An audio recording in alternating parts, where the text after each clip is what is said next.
Hello, welcome to Building a Sustainable Business Using Open Data. My name is Robert Knowles from Digital Leaders, and it's my great pleasure to welcome you to the Digi Lounge, as we call it, and today's session.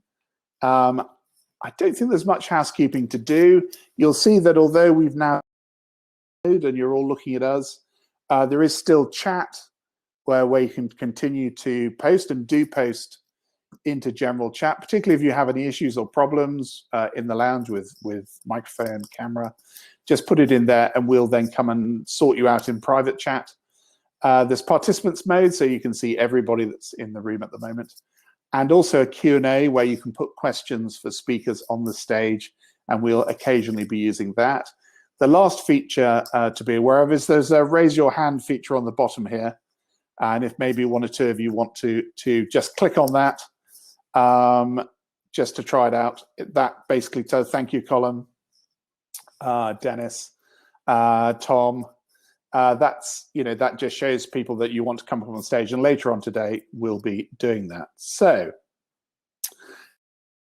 at the way, we're going to have a welcome, and I'll do the introductions to our people welcoming us. Then we have an open data, economic, social, and environmental recovery session led by Belfast City Council and Queen's University. Then we'll be talking a bit more about open data business models, followed by a great fireside chat, which I'm very excited to say Dr. Michaela Black from Ulster University is joining us on. And then we get to the meat of today, as it were, which is we'll then be hearing from the team about the Open Data Business Model Challenge, which I hope many of you have come to find out about. And then after that, we've got about 15 minutes of networking. And the purpose of that really is to help you absorb what you've just heard about the challenge and chat to each other about maybe forming some teams, and also talking to some of the people leading the challenges on the tables. And then there is an opportunity to ask questions about the challenge. So we'll be back on stage with the main challenge team, and they'll be taking your questions either through Q&A, or if you'd like to, I hope you will, jumping up on stage and asking a question, which would be great before we close. And we'll be closing. The lounge will be finishing at 4:30, but there'll be plenty of time for some final networking after we've had some closing remarks. So without further ado, can I welcome to the stage Barry McIver, Head of Strategy and Sales at Anaeko, who'll be coming up to join me. And with him, Ignatius O'Doherty, or Iggy O'Doherty, as I know he's known, Director of Digital Shared Services at NICS Department of Finance. So I'm going to get out of the way. Welcome, Barry. Welcome, Iggy. Welcome. Lovely to see you both. Thank you, Robin. I look forward to hearing your words. Thank you. Appreciate it. So I'm just going to do a very short and quick introduction to everybody to say thank you for coming along to our event here today, Building a Sustainable Business Using Open Data. I firstly want to start with thanking all of those who contributed to making the event happen. So Open Data NI, our friends in the Enigma Collaboration Network, and obviously Digital Leaders as well. It's taken a lot to pull this together. We've got a brilliant lineup, so thank you to the speakers and everyone who is contributing here today. So just a quick background from me on Anaeko. We're an SME based in Northern Ireland. We're a data optimization specialist. Whilst we're small, we're very proud to be working in the sort of global market. We're not quite Trotters independent traders, but we do work across North America, Japan, and Enniskillen. So, we have a broad range in terms of where we operate. Like I say, today you'll hear from our CTO, Colin Hayden. You'll hear from our COO, David Kerr, and our CEO, Dennis Murphy, who is well known in the investor community and the Northern Ireland sector. So we're very happy to host this event, and I'm going to welcome Iggy onto the stage to talk more about Open Data NI and what their initiative is all about. So thank you, Iggy. Thanks very much for that. Can I share that screen? Just bear with me. Can I share my screen?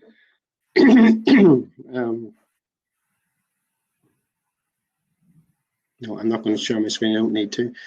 Okay, folks, thanks very much for that, Barry. I have to say I'm delighted to participate in today's event.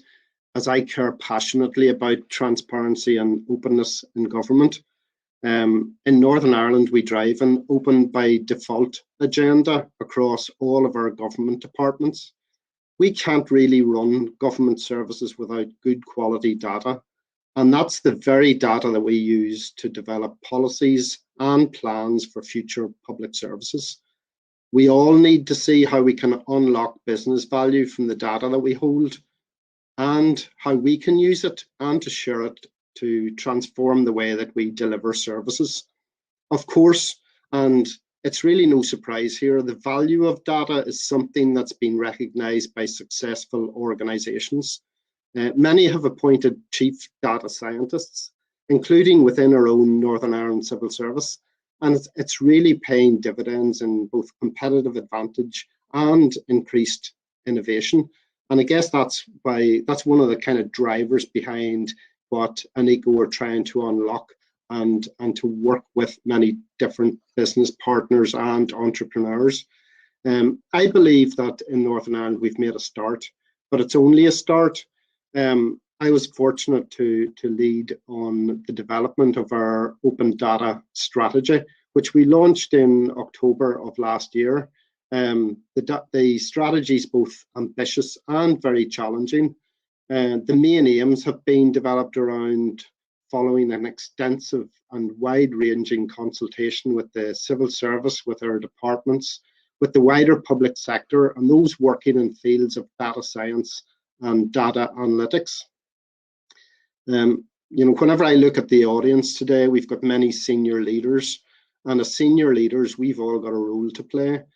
A strategy on its own is worthless. In fact, some strategies are referred to as WORN, W-O-R-N, which is write once and read never. Quite the opposite in terms of our own strategy. We've developed a delivery plan, and we hold to account all of our different departments and all of our stakeholders to make sure that this strategy will deliver what we need. And really, to make this strategy deliver, we all need to take our leadership role seriously and energize where we work into action. I believe that open data is about improving government, and open data can empower citizens. It's also about helping to create new opportunities. But most of all, open data is about solving those big ticket problems, those big ticket public problems in innovative ways and involving participation from others. We've strengthened and widened our open data governance model, and I'm pleased to chair the new Open Government Implementation Group in Northern Ireland. That includes senior leaders from the public sector, but also the wider open government representation. Our focus of that governance forum is really very firmly on delivery. It's about challenging ourselves and about continuous improvement. We'll measure exactly what we're doing. We track our progress, and we've got milestones, and we publish our performance in a very open way. The Northern Ireland open data community is driven by the local IT industry, by transparency advocates, and by academia, who do, believe it or not, want to make us public servants more efficient whilst driving economic growth through the innovative use of data. One key theme of the strategy is to accelerate publication, and we will react even faster to requests for data sets. We really do appreciate suggestions for data sets, and we aim to decouple and overcome obstacles to publication, especially at board level, where we'll seek to assist all business areas to overcome problems, whether they're technical, whether they're capacity or capability. And we want to be more efficient in the way that we publish and how we publicize real world value. We'll adopt a democratized approach to capability and development. We're investing in new technology and new learning opportunities all the way through from the boardroom right through to frontline staff. And I personally want to see more uptake by the public sector organizations as consumers of public sector open data. For those of you who are entrepreneurs and innovators, our innovation fund drives development opportunities. And as a judging panel, we were really taken with the Anaeko approach, and we're really pleased to support their refreshing plans.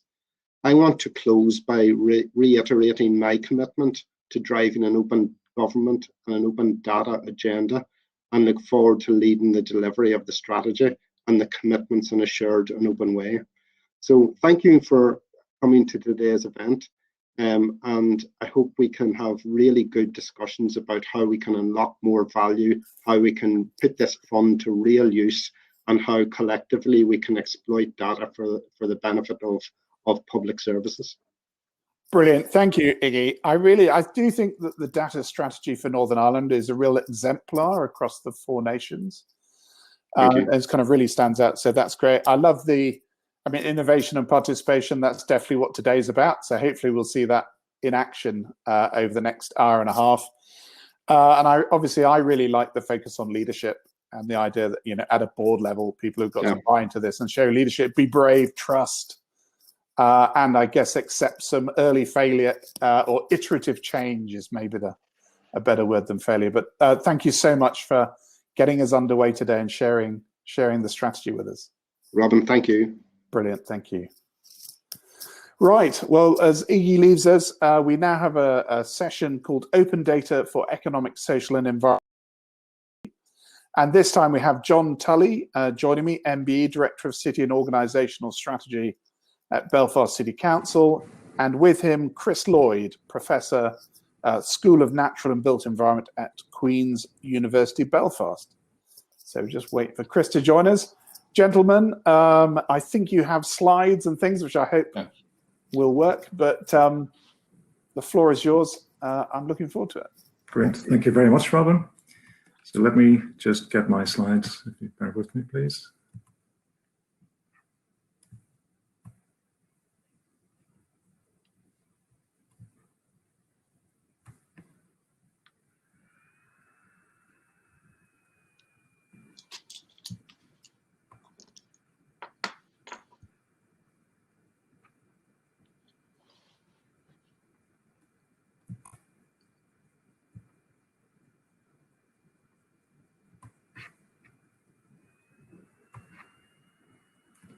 Yes, I'm just struggling to find those. Bear with me.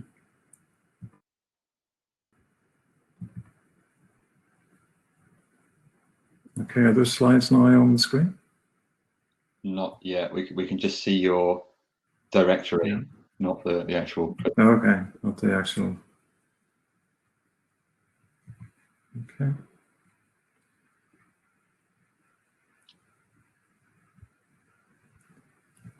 Sorry about this, folks. It worked during all the other trials of this earlier, so let me see if I can rescue this.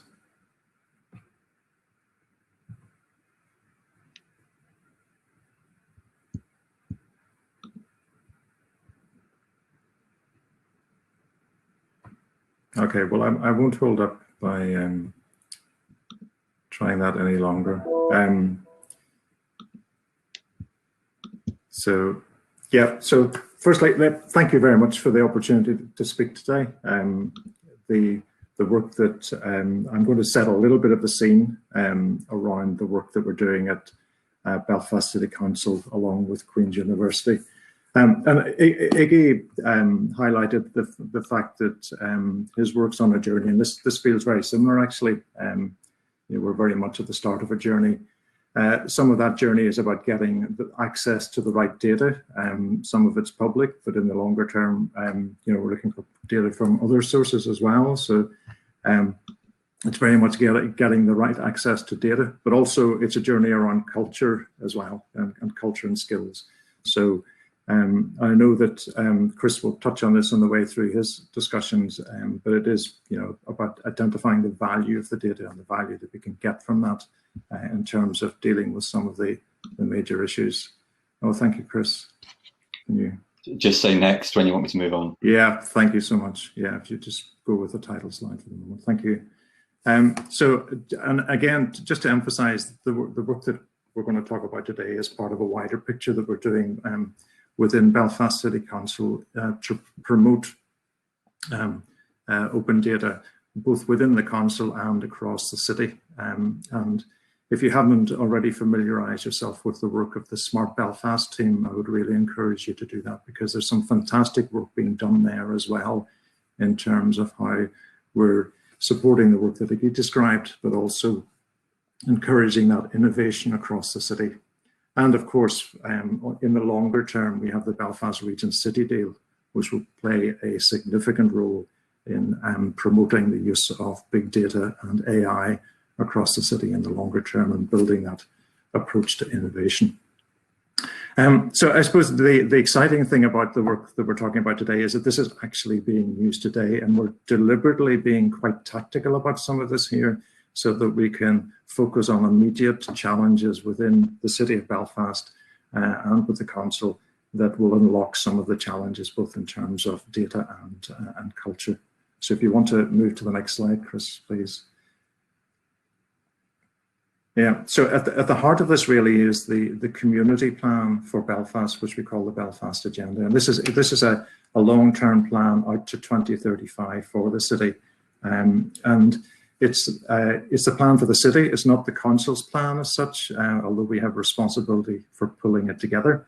But it's really about how we work with a series of partners from health, education, tourism, economic development, housing, sport, etc., to build a plan that is about fundamentally placemaking in the city of Belfast. And Queen's University, along with many other partners, have been a really important part of both shaping that plan, but also bringing it to life and supporting the work of the city. And I know it's a challenge to talk about vision and strategy in the midst of a pandemic, but the vision for the city still holds true. And what's on the slide there around a thriving and prosperous city that's safe and welcoming and vibrant, all of that is very much still the ambition for the city. And the journey that we'll take inevitably will feel quite different now, but that is still very much the vision. And we're holding true to that at the moment. It's important to understand as well that the role of the council in delivering that plan goes well above delivering the services that you would traditionally associate with local government. And the really important aspect of the role we play is about convening partners to solve issues that are specific to a location. And that's why the work that Chris will describe is so important, is because we need to be able to represent the interests of local communities and be able to help them to shape solutions that are really quite complex in their nature. And if you want to just pop to the next slide, Chris, please. And the complexities of achieving that vision must deal with some of the real challenges that we have in the city at the moment. And I don't have time to go into each of these in turn, but if we just take health inequalities just by way of an example, you know, the wider determinants of health inequalities are very much around the socioeconomic aspects of a person's life. So things like their education, their job status, the support that they get from their family and their community, their income and so forth, all play a really important part of how their overall health and their attitudes to tobacco, drugs, alcohol, and so forth. All of that layers together to give a really complex picture for health alone. And whenever you layer it with all of those other things that are on the slide, that makes for a very complex and interrelated picture. And being able to understand those complexities and do that through the lens of geospatial data is really, really critical to the work that we're doing. Next one, please, Chris. And of course, we're now dealing with recovery, and many of those big challenges on the previous slide are now becoming much, much deeper and wider, if you like. You know, we're seeing things like, you know, we already had many thousands of people who were distanced from the job market in the city, and that's being overlaid by numbers of people who have been either furloughed or made redundant, and some of those furloughing will translate into redundancies in the longer term. We're seeing people who are leaving education with an uncertain future, and we're seeing the education gap potentially widening with those that are disadvantaged, not having access to the equipment or the infrastructure that gives them continued education at the moment. So those are some of the real challenges. Of course, there are also many opportunities at the moment. The concept of building back better is very much at the heart of this recovery approach. Clearly, we want to grow those high growth sectors and promote digitization and innovation and entrepreneurship. We want to make sure that the continued focus on decarbonisation and becoming energy independent as a city becomes a reality. And some of the big infrastructure projects that will happen in the future will offer opportunities for new employment and things like housing retrofit, which has links both to employment skills and to the environment, of course, can offer a real opportunity to build back better in the context of the city's recovery plan.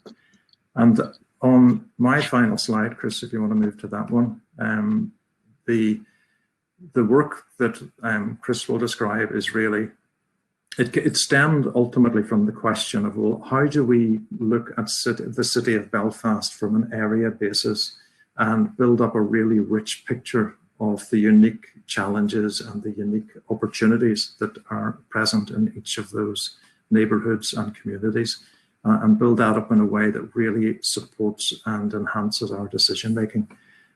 So as I say, we are very much on the journey to do that. We proved the approach in early 2019 through a series of pilots, which Chris will talk about, and we're now in the position where we've signed a formal collaboration which will last for 2 years.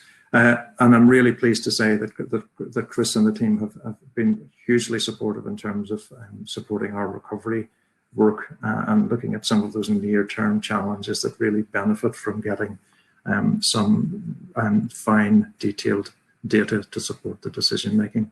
So I hope that gives you some sense of the context for the work that Chris is about to describe. It is really the start of that journey, and I'm sure that there'll be many opportunities where we can take the existing data sets that we're using and enhance that through an approach that's about open data. So I'll pass over to you now, Chris. Thank you.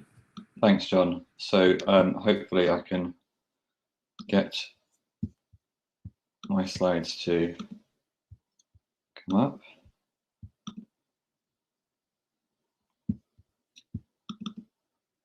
Okay, so hopefully you can now see them. So I'll assume unless someone says otherwise that you can see mine. Okay, so thanks, John, for that context. So as John has already said, this is a fully collaborative initiative between Queen's University Belfast and Belfast City Council. It comes from a desire to think about embedding the use of geospatial data, and for those who are perhaps less familiar with the geospatial bit, I'll say a little bit more about that in a moment. But it's primarily focused on embedding the use of geospatial data in decision making, delivery of services, provision of information, etc., within the council. Most, I guess, people involved in this event will know a bit about GIS, geographical information systems, as a tool for working with spatial data. So by spatial data, we mean simply data that can be mapped. They could be point locations, they could be areas like the example that I've got on the right-hand side of the screen. So we've been looking at the ways in which these sorts of geospatial data sources could be used to understand what's going on in the city, potentially to assess service delivery at the moment and to do things hopefully better. I'll say a bit more about the nature of the data sources in due course and give some reflections on what other steps we might be able to take. So as part of this collaborative work, John's already alluded to the fact that we came up with a number of what we've called insight pieces. So pieces of work that demonstrate how data can be used to address issues of real policy interest.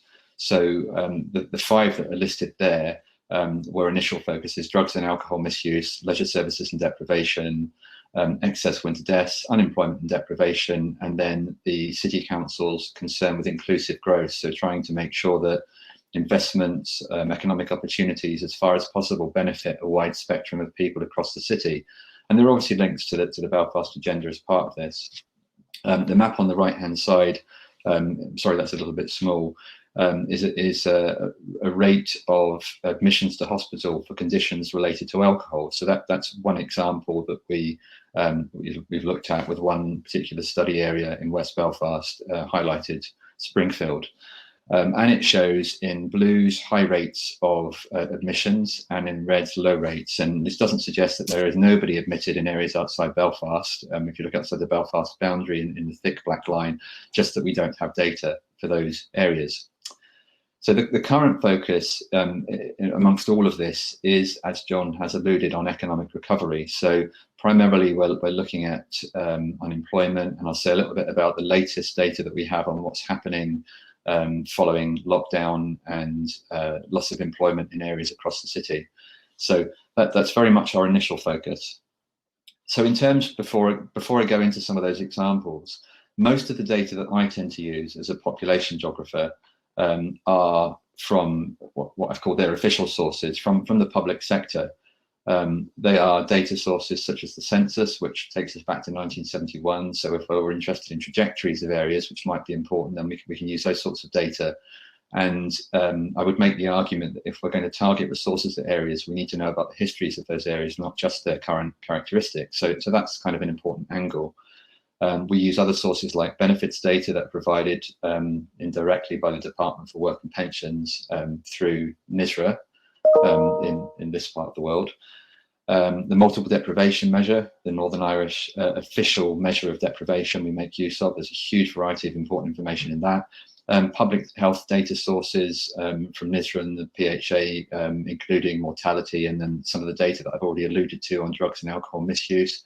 We also use some data that are provided specifically by Belfast City Council or other or providers of employment and training in the city. So I'll say a bit more about those later on. But as I said, the focus is spatial. Obviously, decision making will be embedded or will make use of a variety of different data sources and types of data. But my specific focus, my main interest, and what I think I can add relates to spatial data, as I've said. The units that most of the work we've done so far are available for are things called super output areas. There are 890 of those in Northern Ireland. The average population, as I put there, is just over 1,900 people. So they're pretty big areas, but they're enough to help us pick out what's going on within broadly conceived neighbourhoods of the city. Many overview statistics that we have that tell us about the state of the economy in the light of the pandemic tend to be for quite large areas, such as local government districts or local authorities or other larger units. And they provide useful overviews, and they might help, I guess, in terms of allocating funding at a very broad level, but they tell us very little about the kind of the experience of people on the ground. So it is crucial to have access to spatial data. In an ideal world, we would have individual level information, but we don't. The data that we get provided tend to be anonymized and provided for areas such as super output areas.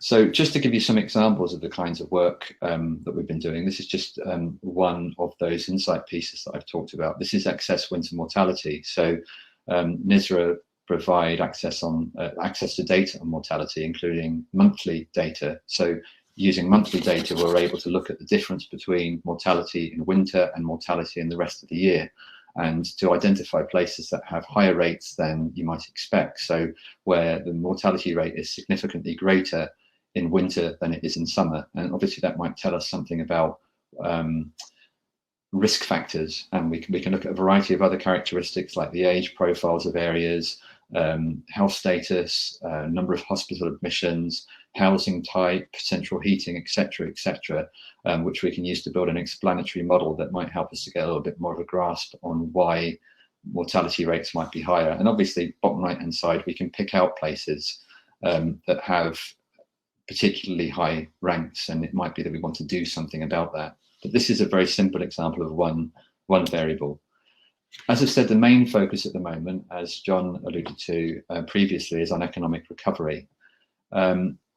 Firstly, this is thinking about unemployment and matching demand for to skills training and upcoming opportunities. So particularly in a setting where we've seen huge increases in unemployment, often in areas where unemployment was already high, but I'll say more about that later on, but not always. In some relatively areas with strong histories of employment, there has been a bit of a downturn. So pulling together what we know about the characteristics of people who've lost their jobs, their degree of vulnerability, their opportunities for taking up new employment opportunity, new employment, their characteristics in terms of things like education, access to transport, etc., etc. Putting these things together gives us an opportunity to think about how we might direct developments in the short term. I've already alluded to the City Council's inclusive growth notion. So trying to level the playing field, I guess, in many ways, and offer chances to people right across the city. I'll say a bit more about it later on, but I've been working on a research project funding application with the City Council, with the Department for Communities and with the Department for the Economy, which does just that, which tries to look at the geography of unemployment and to think about matching to need in terms of training and other opportunities. We're also looking at digital exclusion as a key factor. So what are the key explanatory issues? What things might make someone more or less able to access digital resources? It might be age, it might be the socioeconomic characteristics, etc. John's alluded to health inequalities. So trying to explain why alcohol abuse might be higher in some areas and what we might be able to do about that is one example. One of the things that we've been spending quite a lot of time on, as well as developing results basically and looking at what the key factors might be, is developing a number of area profiles for specific areas. So these will have a theme like an economic recovery, an area such as the city of Belfast, and then they will profile what's going on in terms of that theme in that area. And the idea is that they're broadly accessible to anybody who knows not necessarily anything about geographical analysis or anything like that.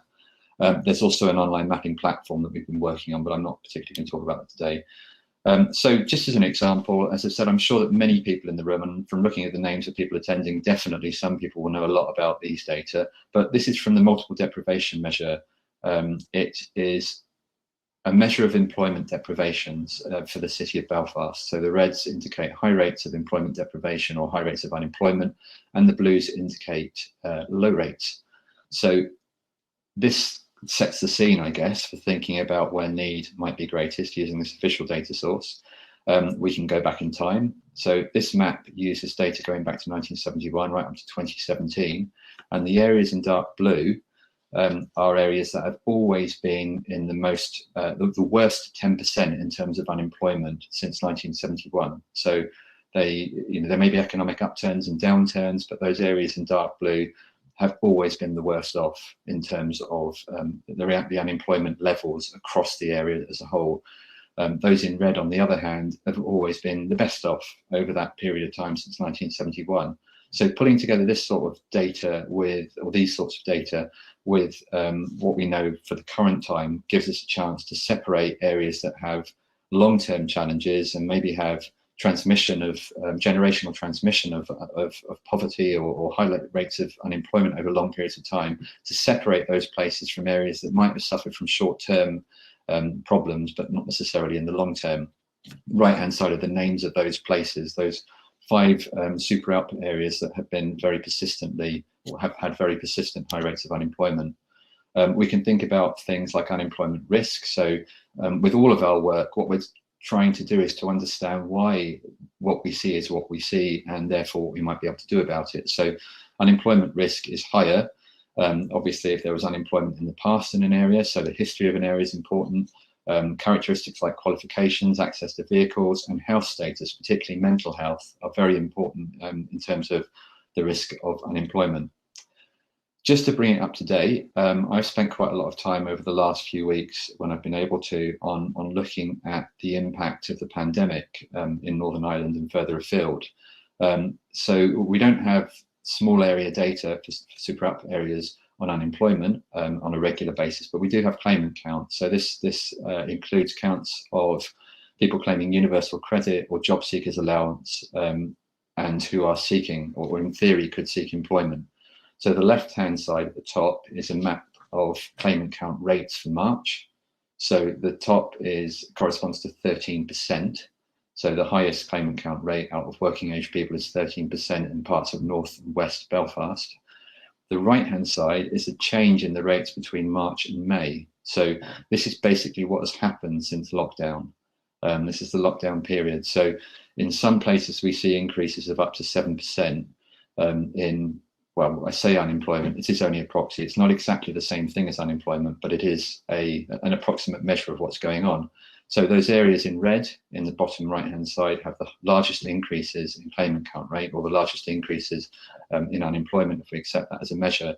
And they are often, if you can eyeball the two maps together, they're often the same places. In other words, those places that had high rates of unemployment in March, pre-lockdown, have had large increases. So they're already challenged, and they are more challenged now. So thinking about how we might adapt service provision to offer training or employment, or to match people to jobs, that's more important now than ever. There are more people affected. The situation on the ground is changing rapidly.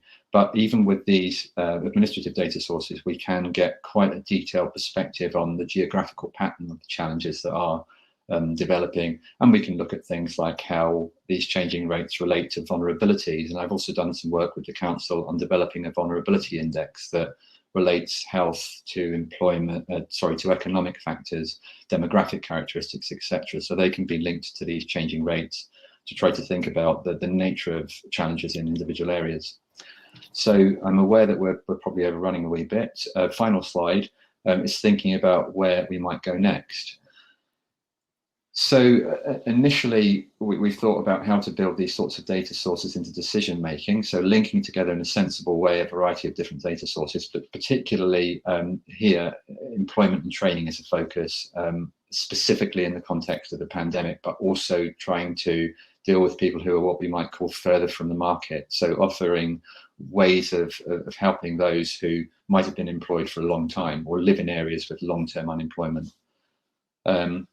We're also concerned with facilitating access to data across local government in Northern Ireland, but I've also done some work across the water as well. So thinking about different ways of providing potentially complex, bespoke analyses to local government using spatial data.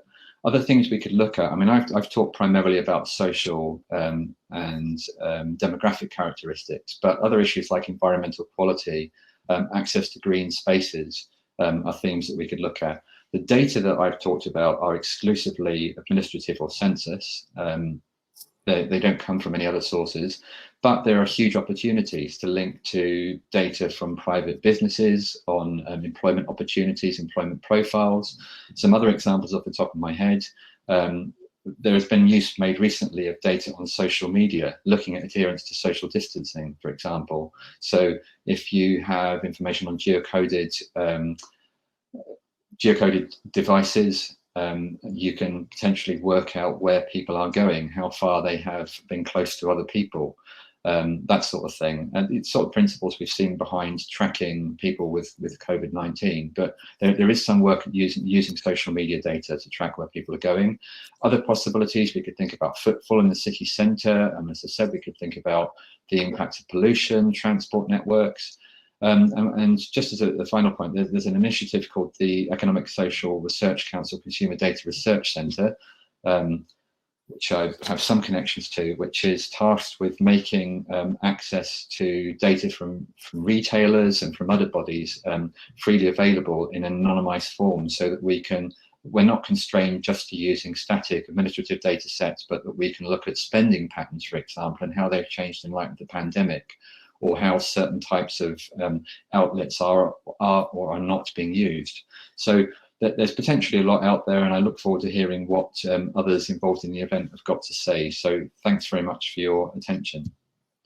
Brilliant, thanks Chris, and also thanks John. That's been, I mean, I'm always, the power of the insight of data over, I guess, God, what did we do in the old days? I think we kind of relied, well, as politicians, I think people probably relied on kind of anecdotes and local local kind of stories and things coming in when people went out about and met people. So it's really powerful, really powerful insight.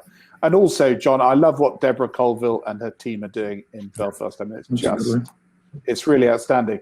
So that we have got to stop. We are overrunning, as you suspected, Chris. So apologies for that. Do carry on, Chris and John, dropping stuff into the general chat.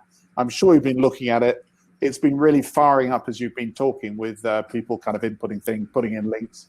So do please keep on doing that. So thank you so much. It's been great to have you on stage. Apologies about the slides, John. That's all right. Chris. Thank you, Chris, for solving that as well. No problem. Right, okay, we must move on. And now we're going to hear from Colin Hayden, who's CTO at Anaeko, and he's going to talk to us about open data business models. I know that Colin has slides, but I'm sure they're going to work, Colin. Yeah, thanks, Robin. And, I'll get out the way and let you crack on. Take care. Yeah, Cheers. Thank you, Robin. Hi, I'm Colin Hayden, CTO at Anaeko, and it's a great honor to be here hosting this event because it's something that Anaeko and me personally is very passionate about. And it's great to see that there's passion from strong leadership within public sector, within academia, and hopefully I can give the private sector perspective here. So this session is to cover open data business models, and hopefully you can see my slide in front of me now. So I'll try to speed through this and go quickly with a little bit of background around what we mean about open data, introduce some fair data, but talk through some different business models that can spark some ideas around the competition that will be explained later by Barry and David Kerr. And open data, making information freely available. As Iggy said, it fosters economic growth. It can allow innovative services to address those problems by harnessing public data. It promotes transparency and accountability, and it should be considered a human right. It's an access issue because government's collecting this information and it can be used for the good of society. Now, one of the advantages that open data serves to address is by minimizing the cost of integration. Some of the information and the data sets we're looking at are not necessarily always open or accessible to everyone. And there's a fair data where information is findable, accessible, interoperable, and reusable. And that's a more recent concept which builds on those open data concepts, but provides a layer of security and authentication against it. But it's being used increasingly as a definition of data quality and data linkage when trying to reduce that cost of conducting research, because about 80% of that data or 80% of the cost comes from finding and integrating the data. By definition, open data is freely available. It can be shared by anyone for any purpose.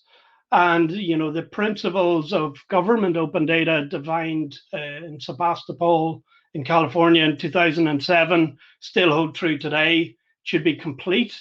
That means we want to be able to get current and historic data. We want to make sure that that's available, and that data sets, as far as you can go back, becomes important. It should be primary. We want to get it in a raw, unaggregated form, because data analysts can aggregate that after, but they can't add more fidelity. It should be timely, and it's great to hear Iggy talk about a key objective to get information published quicker and sooner, because the more recent the information, the faster we can enable decisions and drive better services. It should be accessible. We all understand that. Public internet using common standards and protocols. It should be reasonably structured and encoded in common formats. But we're bringing data from many sources, So sometimes there's a need for an added layer to help enable that. And some of the discussions later on Midas will help describe some of those. It should be non-discriminatory. We want anonymous access, no registration restrictions, and that you can automate that access using open standards and without the need for proprietary software, and it being license free. So these principles are what we're driving towards. But we also have information that is not necessarily open to everyone. And when you look at sensitive data, particularly around healthcare and other areas, and scientific research, the recent COVID response made it important and highlighted the importance to share data amongst the scientific community.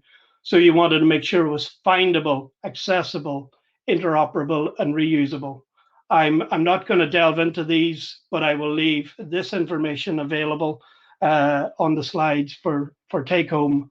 But by creating common dictionaries, a standard vocabulary in different areas, for example, SNOMED from health, you can enable better interoperability using clearer standards.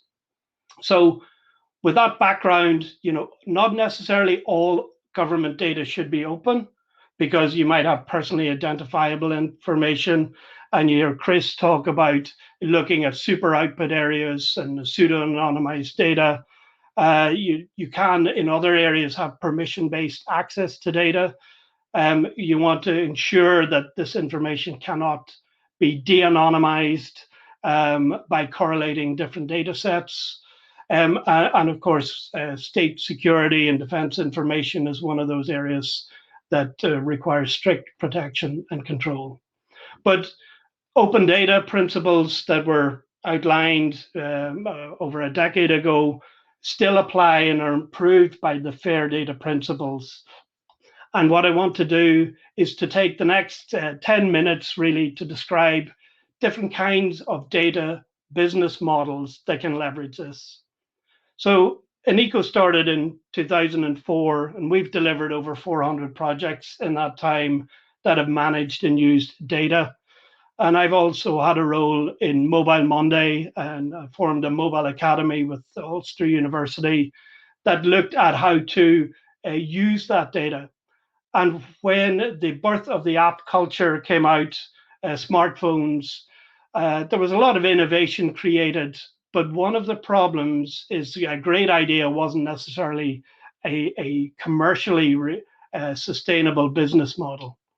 So I'm going to talk through how you can take open data, something that's available for free, and combine it and enrich it for pure content.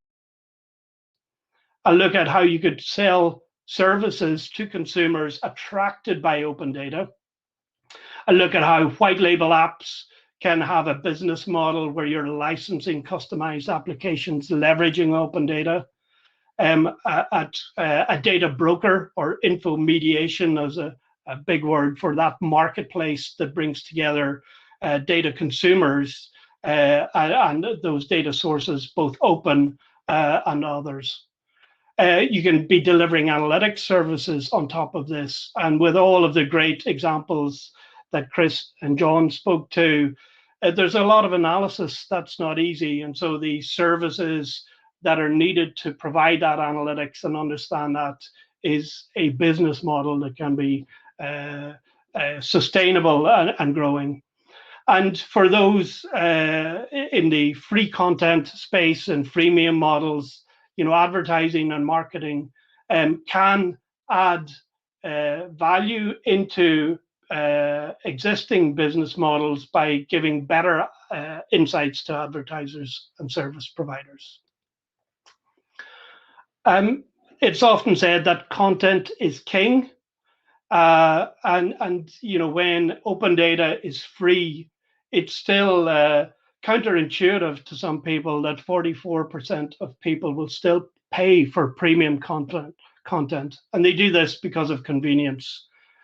Interestingly, that figure is the same number of Spotify users who will pay for premium Spotify. It's just the way we are. Sometimes these access to that information seen as cost effective In other cases, applications or services providing access to data, they use a subscription model, and once somebody is paying for that subscription, they're more likely to use the data. They call that the sunk cost fallacy, that once you've spent money, you're likely to use it more and value more what would otherwise be free data. But I think the most important part when we're looking particularly from a civic responsibility is how you can take that open data from sites like Open Data NI and make it relevant to your location, your preferences, and your context. You're personalizing it, you're enriching it, and by looking at historical information, you can predict future trends. So they say content may be king, but I believe that convenience is queen. And a great example in the States, a company called Zillow, they took open data from a housing market, housing property, and they created a model by enriching, cleaning, and predicting against that, and by creating a go-to place to understand the estimated house prices and rent prices for over 90 million homes. They attracted users to that. They also happened to put in an advertising model on top of that. But that company took that open data and built a business that last year had $2.7 billion. So just by taking data that is open and free and making it enriched, making it a service, making it more valuable, and combining it, doing that complex part, you can create a valuable, sustainable business. You can have data-enabled consumer services. And while consumers will value a service, they'll definitely, value a data, they'll definitely value a service more than that. So one of the areas that in the Mobile Academy we focused on was to see what were sticky applications that could have a high loyalty and a high retention rate. And while it might be hard to see in your screens, you can look at the slides later. The quadrants on the right compare the frequency of use of an application to the retention over 90 days. And those applications that are near the top, used 7, 8, 9 times per week, are music, social, and communication applications. And those that are used less frequently, maybe once or twice a week, were about kind of retail and business and travel. But yet, if you go from the left to right, you're looking at the retention over that period. And those kind of travel and support and sports and business-related applications returning again and again. So when you're looking at a model where you're taking open data and you're targeting it at a consumer base, you got to remember the kind of application that you can sell services on top. And I think one of the best examples of this is Trainline, the online ticket service doing e-tickets and online booking for rail and coach operators. They extracted open data from those underlying network rail operators and indeed coach operators. They put a lot of effort into repairing it, cleansing it, standardizing it, and now they've built a business selling a sticky service, online tickets, that is built on that data. In an example going way back to 2009, and an open data initiative I was involved in from the start was Open 311. So a local Belfast company, Lagan Technologies, who were government case management, addressed this, and Anaeko worked with Lagan, who later became Cana and later became Verint. And they built, there was a US standard 311 for citizens to report civic issues and engage with their city councils. And this was first done over the phone and phone lines. And as the smartphone emerged, they created a digital service with open APIs and open access, a geospatial service. And that became implemented by different vendors like Lagan, now Verint, and it became adopted by different cities. And we helped build applications, mobile apps and web apps that allowed citizens to report those issues.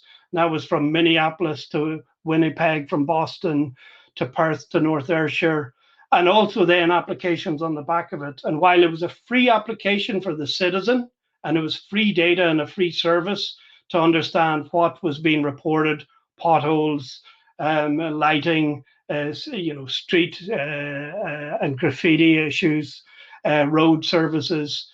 This was being tracked and managed, and so there was a business model to build, take these applications and really white label them and deploy them for different cities. The next area is in info mediation. So this is a broker, and we heard earlier, and we'll hear later from Midas about kind of data hubs. And Anaeko's built a fair data hub. We use this to take together geospatial data, provide that access to different data sources, from sensor data, from public data, and open data and other places, and making this available for regional purposes in smart city, for health-related issues. And this kind of model of building a hub and aggregating for a specialized purpose is a monetizable business model, because it costs a lot to access data, and by making it convenient to get it, and you can build up great expertise by focusing on a particular area. You can have data analytics services. So, of course, data analytics will grow. And with all that information coming together, there is professional services revenue. Anaeko is a company that works in this space, quite similar to what Chris and John were describing. We built a clean air for healthcare geospatial dashboard, an interactive dashboard to look at socioeconomic deprivation, health data, which was the prescriptions for respiratory conditions, including asthma, and air quality data. And we've taken that air quality data from available sensors with DEFRA and DERA, and from third-party sensors that were monitoring air pollution, a company called Purple Air, and by deploying our own sensors. And by correlating and looking at that, we were able to follow the same examples and areas that Chris had referred to. There's a socioeconomic issue, and you could say that those poorer areas may have less green space and therefore be less greenery to absorb air pollution, and denser, closer to roads. But there's a compounding effect. And really what we find is you need to layer and layer and layer this information. And by providing that analytics services, it's a business model in its own right. We've since taken that concept of understanding the correlation between air pollution and socioeconomic and health, and evolved that to, we're now looking at vulnerable groups post-COVID, how they can access to services so that social and community care can gain access. In advertising and marketing, of course, is always a business model, but you need to bring people in in order to use that. And with the advertising models, you got to attract users first. You can attract them in with open data. And TripAdvisor has done a great example of taking open data about tourism, adding user-generated data, and then selling transactional services and advertising for bookings and reservations. So in conclusion, when you're looking at developing a business model, you need to look at the end-to-end view of how open data can be used. So you need to have your partners, public sector, private sector, and academia. You need key activities. You need to analyze, standardize, and predict the data. You need key resources, Open Data NI, data.gov UK, data.gov.ie. You need a value proposition for the consumer of that information or service. It needs to be convenient, personalized, and enriched. You need those customer relationships with the person or the community. There's many channels, so you can go direct to consumer or through a business or business to consumer, and many customer segments, while understanding the costs of labor and infrastructure, but fundamentally generating those revenue streams from the services you provide, the convenience of bringing that data together, or related revenue streams, including Brilliant. advertising. Well done, Colin. That's fantastic. So, I know you're keen to get Dr. Michaela Black up with you on stage now, and you're going to have continue this conversation sort of as a fireside chat, talking about fair data and the Midas touch. So I'll jump out the way. Look, well, I'll just wait for Dr. Michaela Black to join us, and then I'll let you switch into that conversation. Welcome, Dr. Black. Hiya, how are you? Thank you for having me. Yes, brilliant to have you on stage. I'll disappear and let Colin have a good chat with you. Cheers. Thanks. Hi, Michaela. Thanks for joining us, and I'm sorry we're having to move this on as much. So I'm really interested. Firstly, you've had a career that's spanned machine learning, data mining, data processing, and accessing data. So would you tell us more about what you briefly, do first? For those who don't already know me, I'm an academic within Ulster University in the Computing Engineering and Intelligence Systems School. I've been in Ulster about 20 plus years, teaching subjects such as programming, AI. Some of the members in the audience were members of my class, God love them. Large striver myself for getting MSc Data Science in Northern Ireland up and running. So in Ulster, we currently have a postgraduate in that. And to me, a big passion about getting AI and ML for businesses to work. I've done a lot of research involved in accessing, cleaning and applying ML techniques to data over time for large multinational companies like BT or smaller SMEs, and particularly more at the minute around health departments across Europe and that sort of clinical level. And more when I'm looking at SMEs, it's sort of AI, gamification and things like that. So. Okay, so I mean that's a great background and context, and I'm really interested to hear more about this Ulster University multi-million-pound research project that you're part of, that's harnessing the power of big data to inform public policy, improve health and well-being across Europe. It's called Midas. So tell me what Midas is and okay, so Midas stands for Meaningful Integration of Data Analytics and Services. It was a European funded project, H2020, and it got funded for about $4.5 million. The sort of idea behind it was that all the developed countries face a common problem. We've got healthcare needs of an aging population, managing multi-morbidity, and integrating care for people in chronic disease. And we have all of this with limited rise in healthcare costs. So big data plays a limited role at that minute, or at the time played a limited role in the health sector. So there were several reasons for that. You have data from the healthcare sector is very heterogeneous in individual silos. It's not connected. It's not designed for ML analytics. It's a lot of old legacy data. And the data can be complex and collected in different ways. So the real data protection and data governance issues is also a big problem that we had to look at. So Midas as an ambition really just wanted to build a platform that solved that problem to enable those policymakers to make better informed decisions, have better actionable insights, and also then manage their policies using better connected heterogeneous data sets and bringing in open data and bringing in social data, which adds a real richness to the whole idea of healthcare.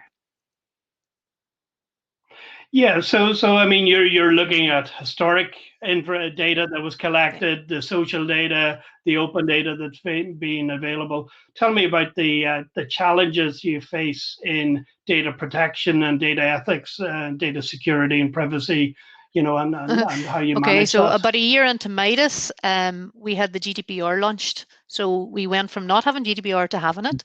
So it was a huge learning curve for us around protection ethics. We had a work package particularly around this, but unfortunately I, as PI of the project, spent a huge amount of time with some health departments and lawyers on data access agreements. I think at one stage I was working with IBM and 6 lawyers in one room.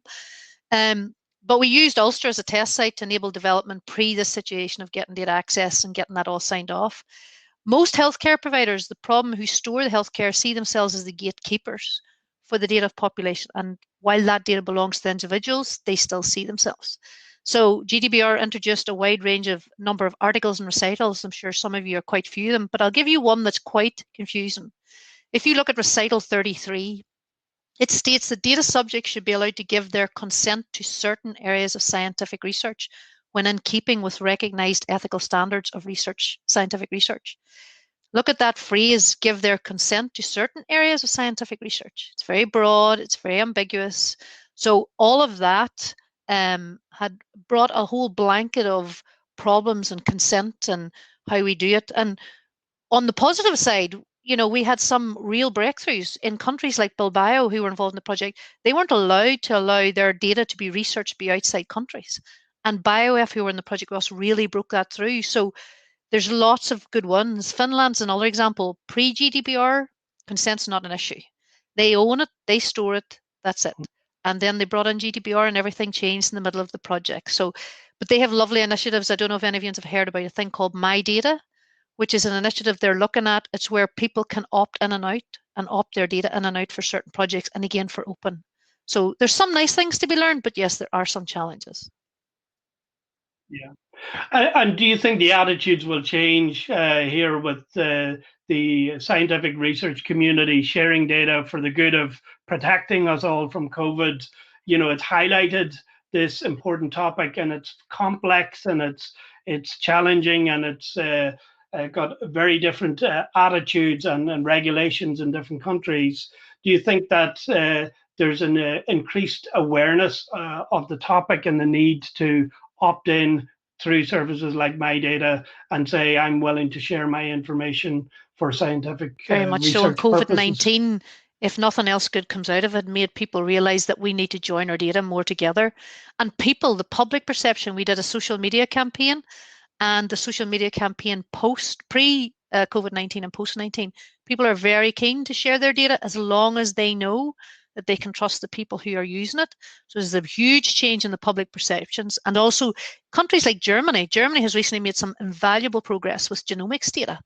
And it's taken 2 years, but it's a huge move forward. So there is definitely this change in language. We need to be moving from pushing data to enabling pulling data and using that open data mind to change that shift. Right, and I'm guessing that you've got a mix of open and more sensitive data that's not yet in the open domain. You're maybe using and looking at FAIR principles and standards. Are you seeing a shift, and do you see that shift different across different European countries? Yeah, definitely. Some of the countries are a lot more ready for this and had some good open data models. I think one of the problems is that we need to be using a consistent language. If people, what we noticed in different countries, those that were ahead of us had a very good consistent language about data models, how data should be used. Where you don't have that, that's where you get confusion. People are not sure, they don't trust the system, they don't know how to do it. So I think some work still needs to be done here to make this easier, particularly also when people are designing data. So while we had a lot of old legacy data that needed a lot of pre-processing and changing and tweaking, if people have help in designing their data with open data in mind, that whole idea of what sections can be made open, if they need anonymization, how can that be done? I think the more of that we'll get, the more data we'll get open. And we're still very passionate about driving forward. We have an open source foundation for MIDAS, so we're trying to make the platform grow post-project. And the whole idea of that is that we can add more open data and enrich more of those policies for Europe and beyond that we had already started on. Okay, so I'm seeing from Robin, we've got about 2 minutes left. I wanted to turn the conversation from that managing of that data to the business models that you see will drive this. This event is about how we first look at and manage access to data and availability of data and the data quality issues while protecting privacy and security. What are the business models that you see? What will be the drivers that will increase that? For us, it was when people start to see the value. So I think all businesses should avail of the opportunity to make data open. And I do think that change in language and having that consistency in a model is key.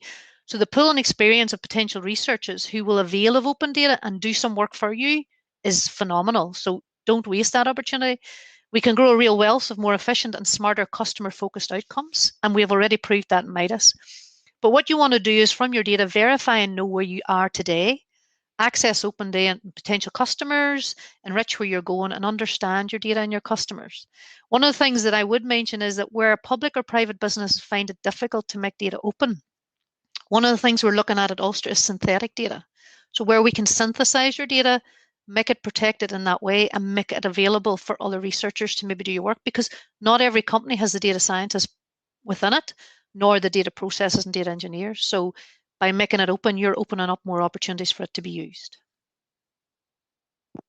Yeah, no, that data synthesis is a great service. So certainly be letting people know about it.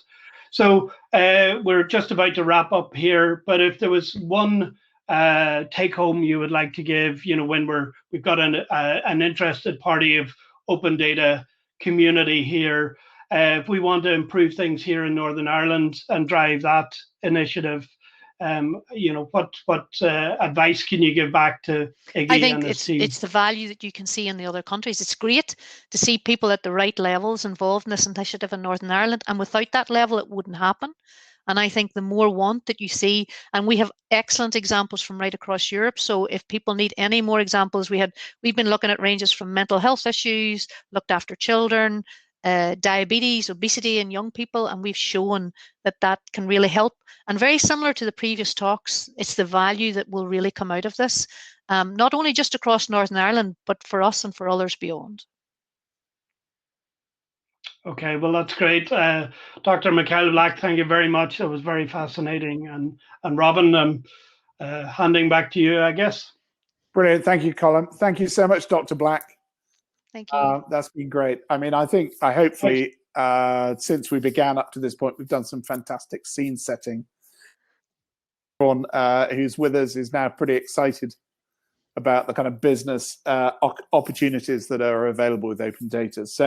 So now we've got to the point where it's time to hear about the competition that's being created today by this partnership.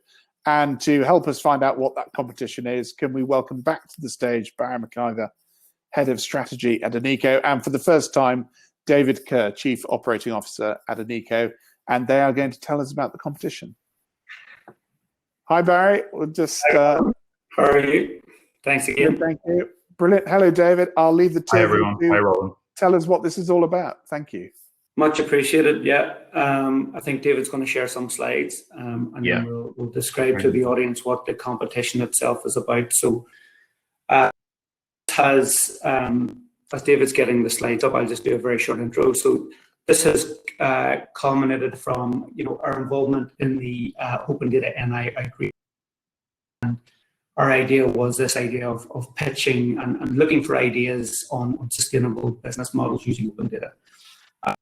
That has come, I guess, the idea stemmed from the fact that with our founder, who has won the prestigious Innovation Founder Award, I should mention,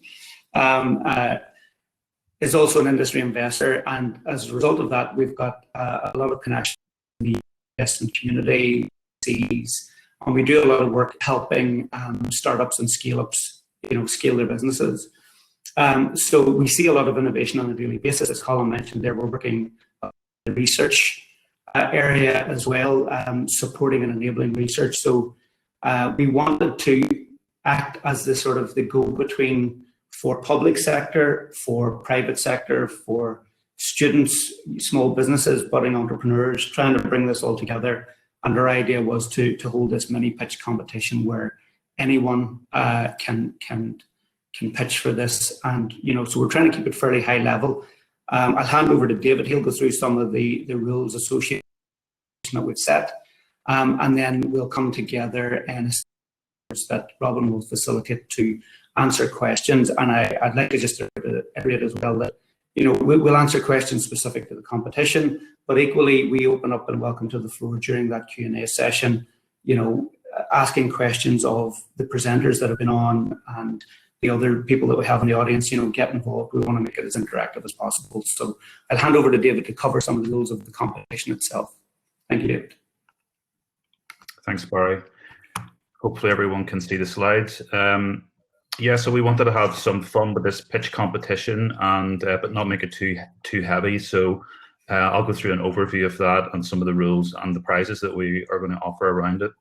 So the competition is open to everyone, and teams are encouraged. So we would just ask that people don't have teams that are greater than 5 members. So companies, students, entrepreneurs, please feel free to take part. We're seeking sustainable business models and wanting people to use open data sets. One from Open Data NI must be used, but other data sources can also be used and are encouraged. There'll be a 2-page application form which would ask people to have completed and into us by the 21st of July. You know, this isn't a coding competition, so it's really around value proposition, and we'll talk later about how the competition is going to be judged. And if those shortlisted entries will be asked to deliver an elevator pitch on our next event on the 30th of July. So there is a prize. There's a £500 cash prize for the winning entry, and there's also mentoring on the idea from 2 of the judges. So from Dennis Murphy, our CEO, and from Siggy, who's a partner at Kernel Capital. On some of the high-level terms, so obviously IP will remain with those individuals that submit the ideas, but the ideas will be in the public domain, and obviously the judges will need access to that to be able to actually judge it. As I mentioned, you don't need to develop a prototype. We would ask that can it be an existing Open Data NI showcase. So Barry, you're going to do the next one, I think. Oh, thank you, David. Yeah, so we have, as David mentioned there, we've 5 judges who will judge the entries. The judging criteria, of course, they'll be looking for you to outline a value proposition that will describe an innovative use of open data. As David says, you know, using at least one of the Open Data NI data sets or more, or it could be a case of, mentioned the value during his presentation there, where if you can layer other data in or you have data available, as long as you're using open data sets, that's part of it. And so innovation is the key aspect of this. That's what we're looking for. The commercial viability obviously is important as well. We want to understand more of the market that you're thinking about. It could be, you know, we talked there about transport examples. It could be in tourism. It could be in the health sector. You know, it's open. So very much, you know, it's open to the ideas and the markets associated with that. And then information around the potential for users and revenue associated with the idea.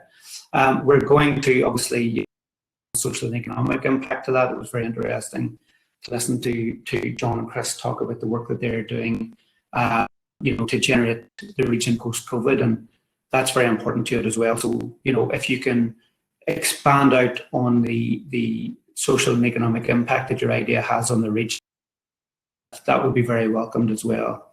In terms of the judges, if we go to the next slide, we've got a cross-sectoral mix in the judging panel. So as David mentioned there, part of the prize is that we will have our CEO, Dennis Murphy, who's also an industry investor and does a lot of coaching and mentoring for entrepreneurs and small businesses across the region, you know, available as part of the prize. So Dennis will be the head judge on this.